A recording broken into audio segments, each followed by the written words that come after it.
10-minute rule motion, Michael Fabricant. Thank you, Mr. Speaker.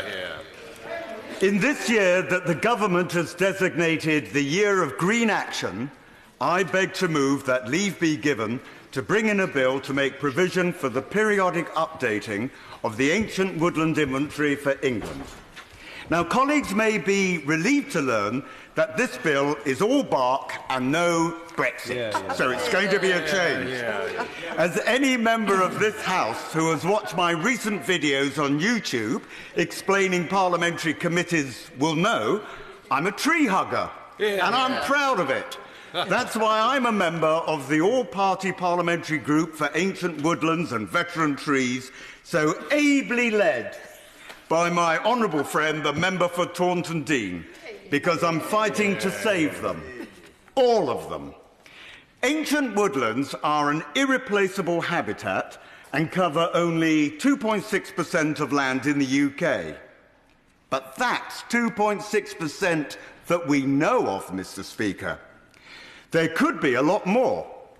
I can't tell you if that is the case, because the database that records ancient woodland in England, the Ancient Woodland Inventory, is out of date. So I'm introducing this Ancient Woodland Inventory Bill because the present inventory is outdated and, as a result, has many inaccuracies and omissions which do need to be corrected. My right honourable friend, the member for Old Bexley and Sidcup, introduced an updated National Planning Policy Framework in July last year, which included long overdue protections for ancient woodlands. The framework makes clear that developments which damage or destroy ancient woodlands should be refused, except in exceptional circumstances. And that is fabulous news. And the Minister has my thanks for that. But in order to protect them, we do need to know where they are. The existing inventory has become an essential reference tool for planners, developers, landowners, foresters, conservationists, and others keen to protect and restore these irreplaceable wooded habitats. It tells us, for instance, that HS2 is going to destroy at least 56 hectares of this irreplaceable habitat. Indeed, the number of all threatened ancient woodlands is now at 811 hectares. However, the industry was originally developed back in the 80s, when computerised mapping was in its infancies, as were a good many honourable members of this House, I can see. And the lack of updates to it has meant it's missing data. This has, in some cases, resulted in ancient woodlands being lost or damaged by development or mismanagement simply because they're not recorded in that inventory. And this is particularly true of smaller sites, which are often not yet recorded. Our knowledge of different types of wooded habitat and their values has increased, in particular, our understanding of ancient wood pastures. There have also been significant steps taken to restore some ancient woodlands damaged by conifer plantations, yet these positive changes also go unrecorded. The basic methods for identifying ancient woodland have not changed, but, as I mentioned earlier, the policy and technology has, as has public awareness, appreciation, expertise and research, making a full update more than feasible and more than urgent. It is small sites that have regularly suffered from this inaccuracy.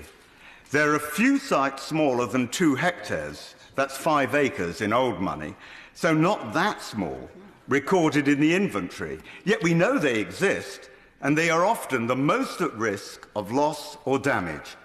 A simple comparison between ancient maps and the inventory, as can be done relatively simply in this computerised age, shows countless small sub-2 hectare copses of ancient woodland that are on the one map but not on the other.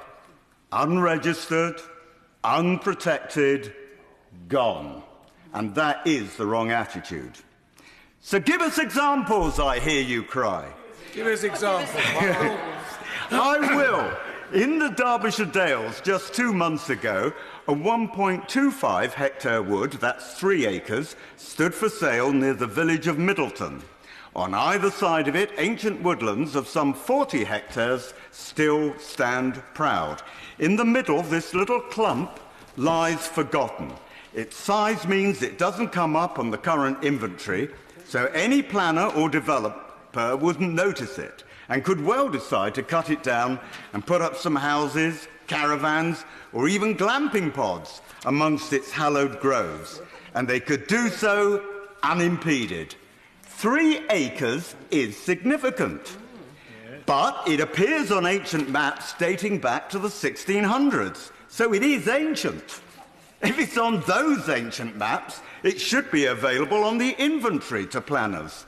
If the inventory were updated, then the wood would be recognised, and without recognition, there's no protection. The government pledged to improve protections for ancient woodlands, and that does mean all of them. We can't rely on out-of-date data to prop up a system that has seen countless hectares of this irreplaceable habitat lost. We have to update it.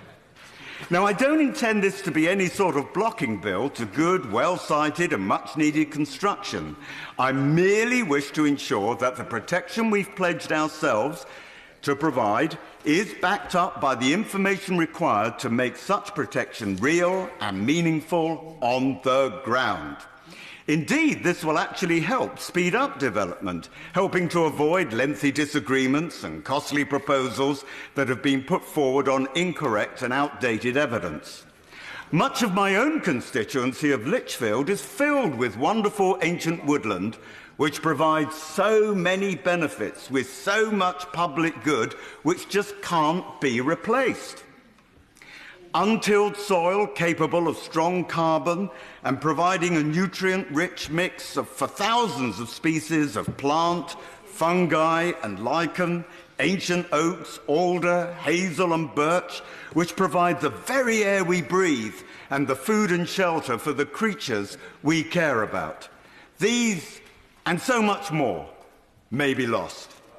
This is a loss that my constituents and doubtless hundreds of thousands of fellow constituents across the country, including those who made their voices heard in support of various woodland trust campaigns, are unwilling to accept.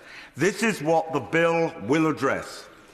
And if people need numeric costs, if they need figures to satisfy their minds alongside the compelling arguments for the intrinsic value of ancient woodland, they need look no further than the strategy my right honourable friend, the member for Surrey Heath, will be introducing through the forthcoming England Tree Strategy, which will establish and confirm the benefits we value from the trees we cherish.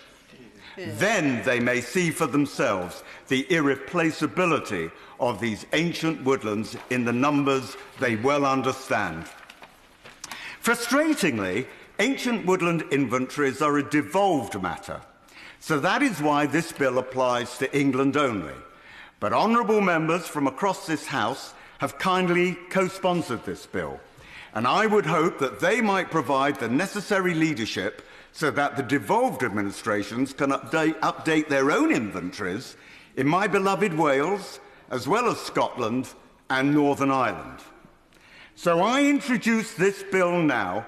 Even as I speak, unregistered, unnoticed and ignored ancient woodlands are at risk of being lost, much to the dismay of our constituents who do cherish these forgotten vales of tranquility.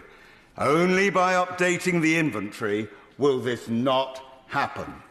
We need to let the people know, by the power of this bill, that when a tree falls, we will hear it. Order. The question is that the honourable member have leave to bring in the bill. As many as are of that opinion say aye. Aye. Of the contrary, no. I think the ayes have it. The ayes have it. Who will prepare and bring in the bill? Sir Oliver Heald, Liz Saville-Roberts, my friend Rebecca Powell, Mr David Jones, Angela Smith, Stephen Timms, Mr Clive Betts, Henry Smith, John McNally, Jim Shannon, Mr. Jim Cunningham, and myself.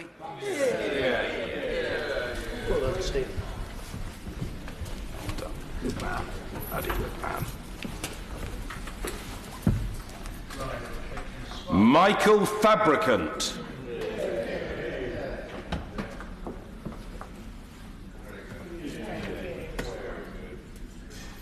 Ooh.